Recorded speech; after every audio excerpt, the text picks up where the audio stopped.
Welcome to Italics, television for the Italian American experience. I'm your host, Anthony Tamburri. This month's episode brings us to one of the last bastions of Italian immigrant history in New York City's East Village. Lucia Grillo talks with Nicky Sitnicki, owner of John's of 12th Street, a restaurant opened in 1908 that keeps tradition alive while welcoming newbies with hashtag vegan and hashtag GF. And in our studio, Cheryl De La Pietra, author of Gonzo Girl, talks Hunter S. Thompson and the semi-fictional Italian-American girl whose first job was as his editorial assistant.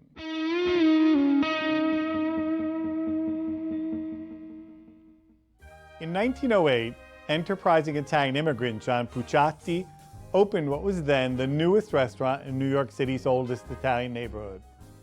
John's of 12th Street has kept its seats occupied by keeping its original menu and adding some time-reflexive changes along the way. Lucia Grillo visits owner Nicky Sitnicki. I'm Lucia Grillo with Italics. We're outside John's of 12th Street. We'll go inside and speak with Nick, part of the third generation of owners who tends to this historic place. Nick, thank you so much for welcoming us here to John's. Let's start with the history of this place, because it's got an amazing history. It certainly does. John's restaurant opened in 1908. John Pucciati and his wife came from Italy, the province of Umbria, and the little village of Bevagna, which is right in between Spoleto and Assisi in Umbria. He came to the original Italian neighborhood of New York. First Avenue, 12th Street, 10th Street, 11th Street. Predates Mulberry Street and what people know is Little Italy now. And we were kind of the new guys on the block in 1908. So John opened a little restaurant. It was only the front room. Where we're sitting now is the new room that was built by 1938, 1939, after Prohibition ended. This was a big speakeasy during Prohibition. About 10 years after John opened the restaurant, Prohibition set in 1918. So he decided that he'd have alcohol and booze up on the second floor, but not in the restaurant. So then he decided to use the backyard as a little, I guess he had a little still sitting in a shed right here in the backyard, right to my right also. And his wife, they called her Mama John, would be the brewmaster. And they made their wine in the basement, and rather than ever selling alcohol in the restaurant, they decided to have it on, as I said, on the second floor. So after you had dinner, or we had dinner, or anyone had dinner, the waiters would ask the people if they wanted dessert upstairs. The regulars would note to say, we want dessert upstairs. And they had a pulley right here. Remember, we're in the backyard, and they shipped all the liquor right up to the second floor with a pulley, and people would be sitting, there'd be 100, 150 people sitting there with a glass of water and a cup or an espresso cup, whether it was wine or alcohol, sipping. So whenever they got raided, people would stop, they'd drink up quickly and pour the water into the cup, and that was it. So that's the beginning of John's. Are there any Prohibition-era myths or stories that have trickled down or passed down that... They'd constantly get raided, and they'd constantly have no problem with anything because there was never anything done here. But you know, over the years, people would hide in the basement, people would go up to the third floor, people would be all over the whole building. You said that John's was the new kid on the block when it opened here. Who else, what other places, what Italian places were? Well, you know what, in truth be told, that this area, it was all push carts on First Avenue. It was Italian produce stores, cheese stores, butchers. It was a total Italian community. And you still had like Di Roberta's, which is a pastry shop, Venero's, which is still there, a pastry shop, Alonza's, which is another Italian restaurant. And then there was Sally's, who was a very good friend. He was Sally Ferranti, who ran this big produce store. He survived for a long time, into the 80s. Everything closed down, and the neighborhood's changed. Yeah, a lot. Well, it's just become all of New York, right, as opposed to, you know, Italian New York. But, you know, you still have, you know, Immaculate Conception Parish. You have Mary Helper Christians, which was recently closed down. It was a big Italian parish right on 12th, the block east of us. What drew you to this place to be, I guess, the third generation, right, after John and then his son? Well, John and Danny, right. John ran the restaurant with his son from after 1945 until 1972, when I entered the picture. Oh, wow.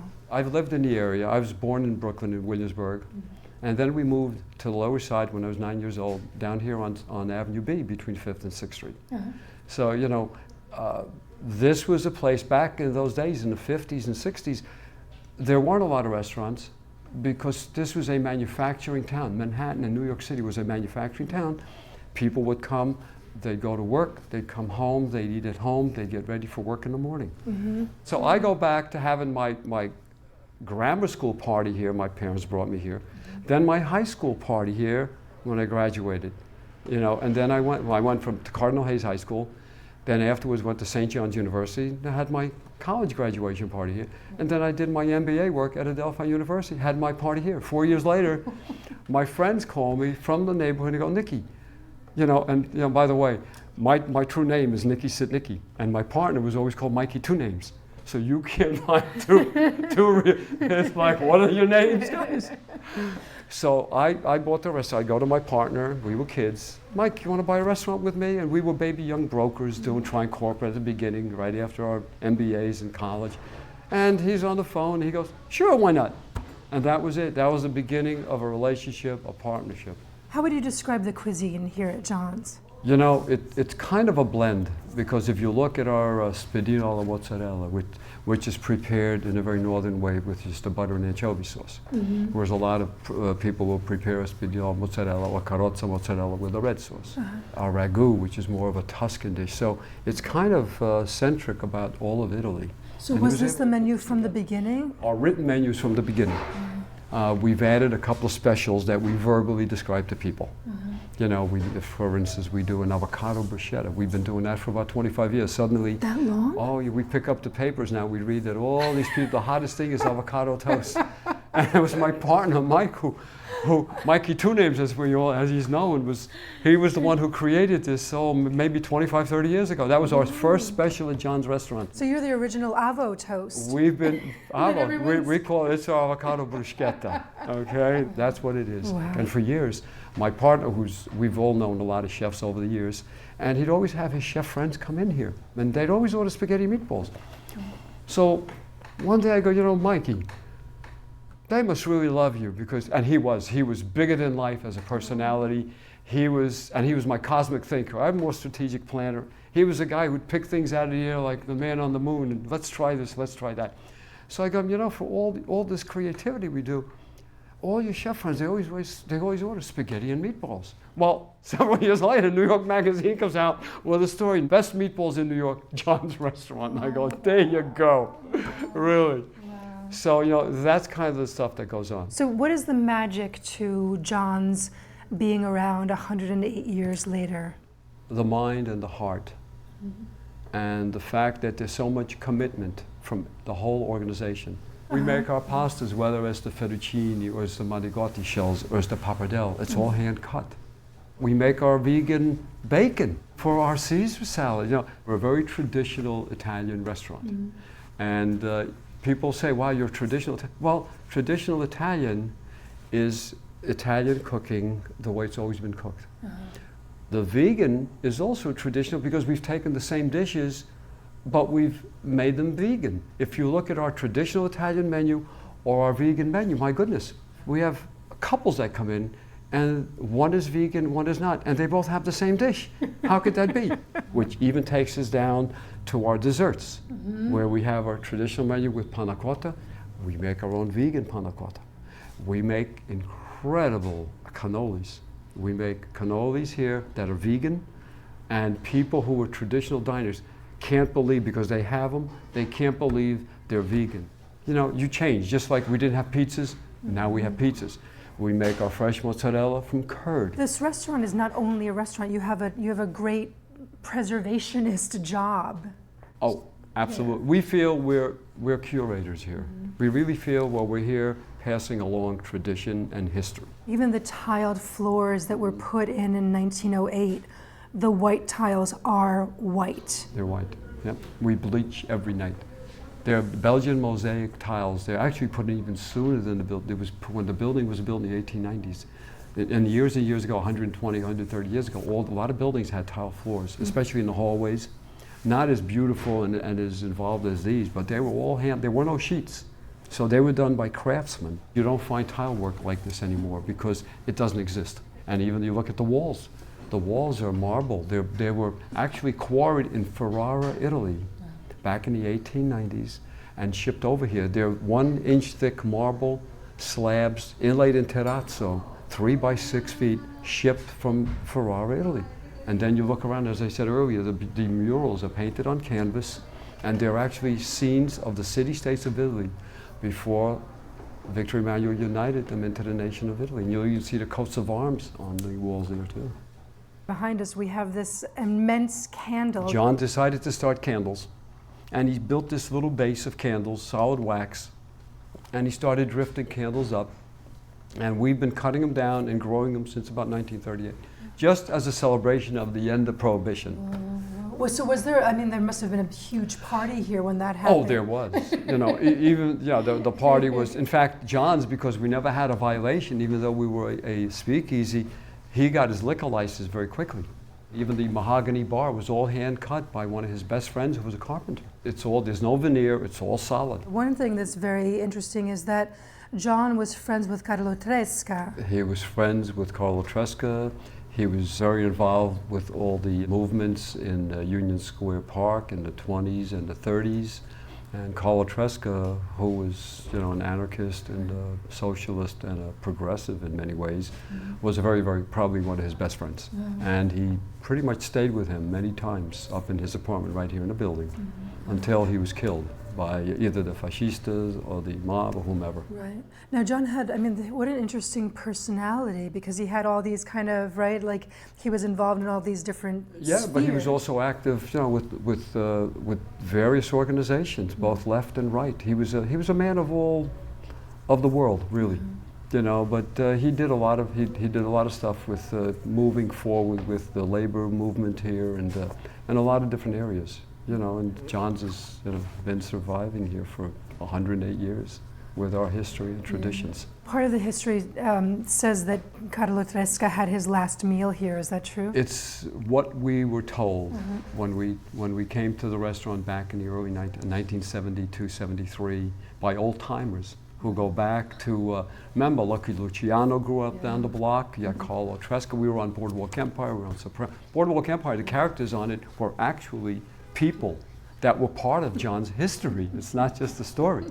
But Joe Masseria, Joe apparently. Masseria, Manzanillo was down the block on 13th Street, and you know, all these, you know, Meyer Lansky was a few blocks down by Delancey and Houston Street, and this, remember, a gathering here. And there was some, you know, it was interesting times. And Carlo Tresca, because he was such a close friend of John's, you know, he was always eating here, and he always hung out here. Did he have a special table, a particular table? You know what, I think his, I don't know for sure, but I believe it was right in the window, believe it or not. Is that table 6? It's table 6. Oh, very good.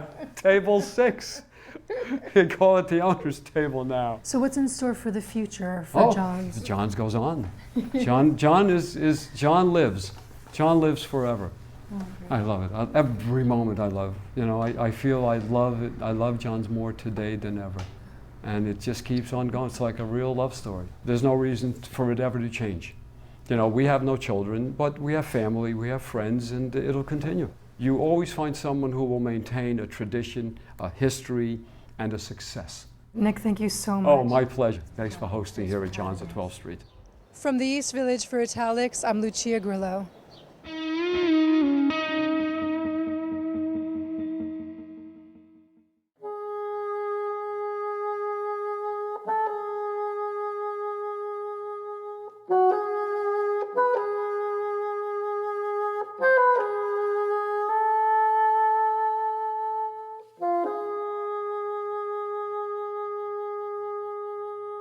Cheryl Della Pietra is a longtime New York City Magazine editor, writer, and copy editor. She has published numerous stories in various renowned publications. Her novel Gonzo Girl is inspired by the time living with notorious author Hunter S. Thompson as his editorial assistant. Welcome to Italics. Thanks for having me on the program. Gonzo Girl. Yes. after I finished reading it, I was tired. I was tired after writing it. I just felt like so sorry for Alessandra. It's like, how did you do this for 6 months? You had to be, crawl away when she Kind of left. dog years. Yeah, yes. exactly. This is inspired by your own personal experience with Hunter Thompson. I liken this to a piece of gonzo journalism in itself, and gonzo journalism put a novelistic structure onto real life events, and that's kind of what I've done here. People always ask me how much of the book is true, and I say more than half. It's also a very high profile, kind of iconic person. So I think when I set out to write this, the hardest part for me was getting his voice down and feeling like I did it justice. But also, the book portrays a novelist kind of in the twilight of his career, and I didn't want that to come across as irreverent. So I really wanted to be careful in his portrayal to kind of, hit the right notes with that and balance it, to show that I had great admiration and respect for his work and for the time I got to spend with him. The way you infused the Italianness. It's there at the beginning, of course, because we find out who Ali or Alessandra is. Right. Her name is Alessandra, so we can't mistake Russo, that. right. Exactly, Russo. Which is my mother's maiden name. I should have that out there. Okay. That's not an accident. In the beginning, they show her family, and then this experience was very isolating. You're sort of, it felt like I was on this island, and I kind of wanted to get that in there. And when the family returns a little bit later in the book, it really shows that she has this grounding that's never going to leave her. Yeah. With her family, and that they are always there for her. And the father's saying to her, doors always open. She read this as kind of a backhanded thing, whereas for him it was very sincere. She read it like, I want to, go forward and do something else. Exactly. What I was trying to show is kind of this disconnect, which intergenerationally a lot of Italians do experience, this idea of ambition versus, family and.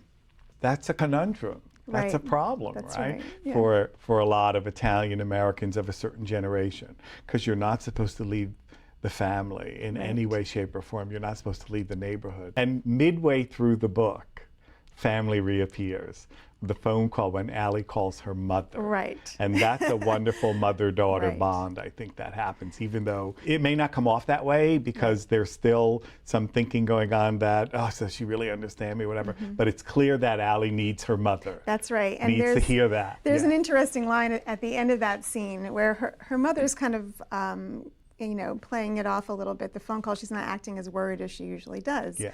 And Ali's very jarred by this. And at the end of that scene, she said, I think I was just looking for someone to be worried about me, and I don't think it was too far to think that she would be a lock, right?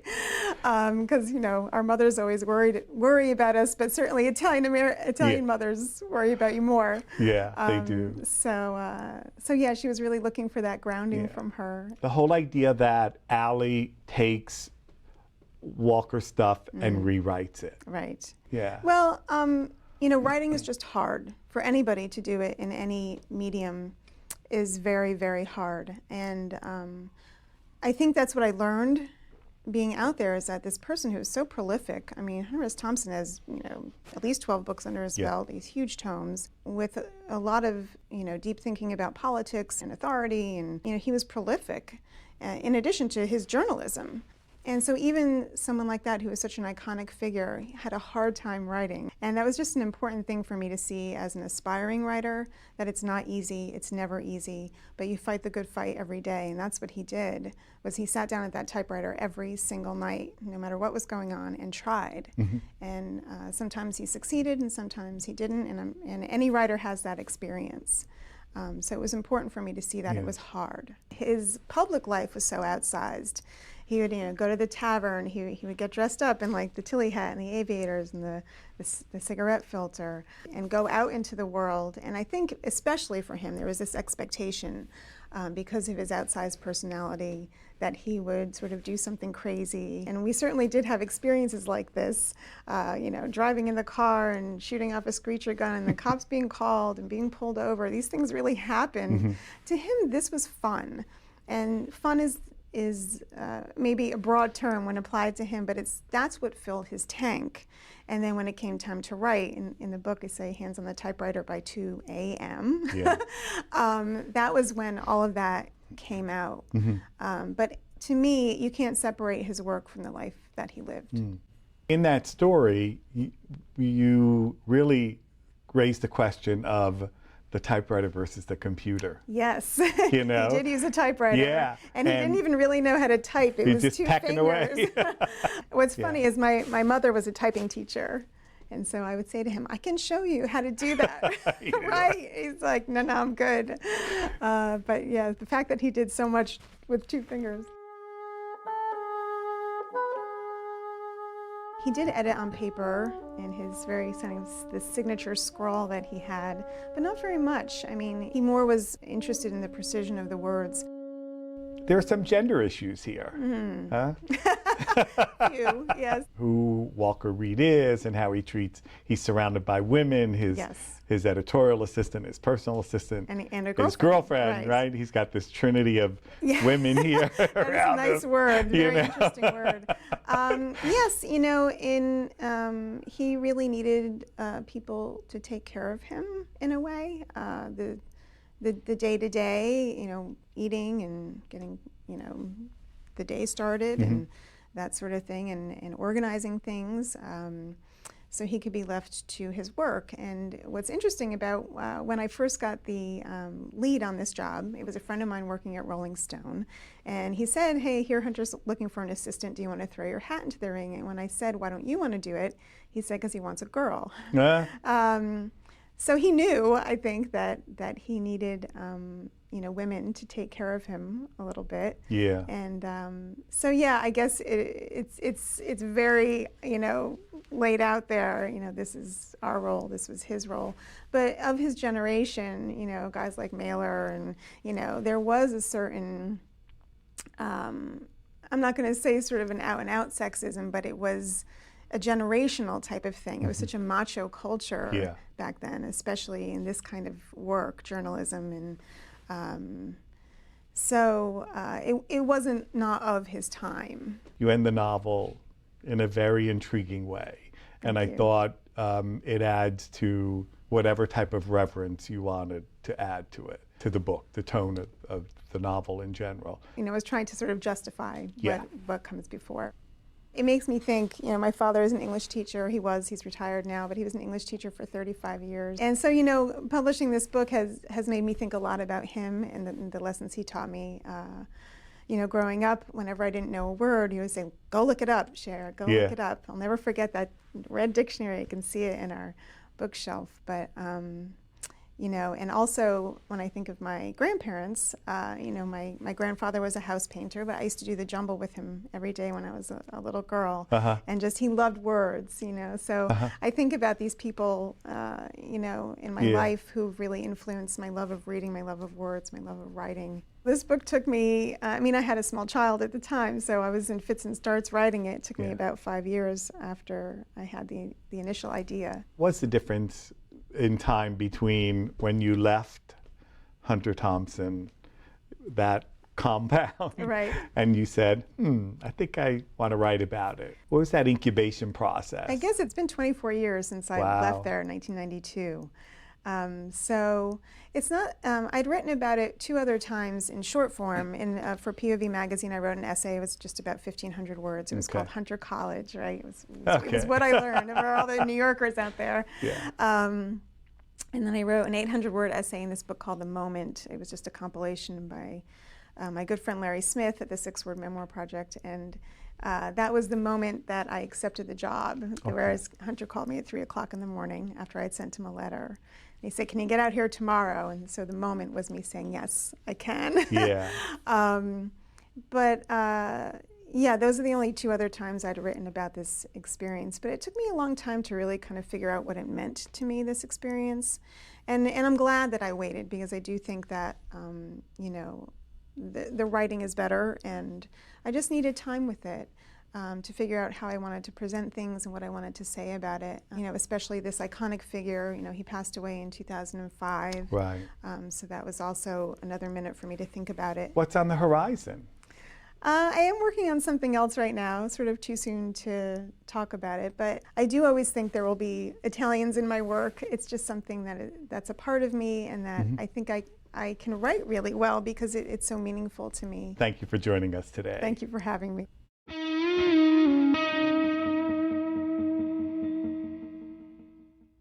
Earlier this month, NOIA, the National Organization of Italian American Women, held a special celebration to honor the recent appointments of two Italian American women.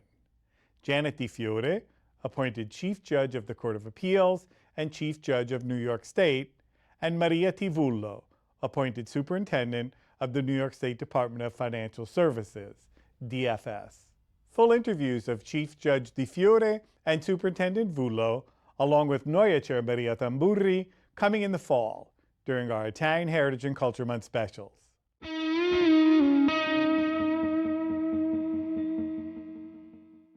Thanks for watching this episode of Italics. Tune in to our next episode of Original Summer Programming, premiering August 31st. I'm Anthony Tamburri. Arrivederci alla prossima puntata.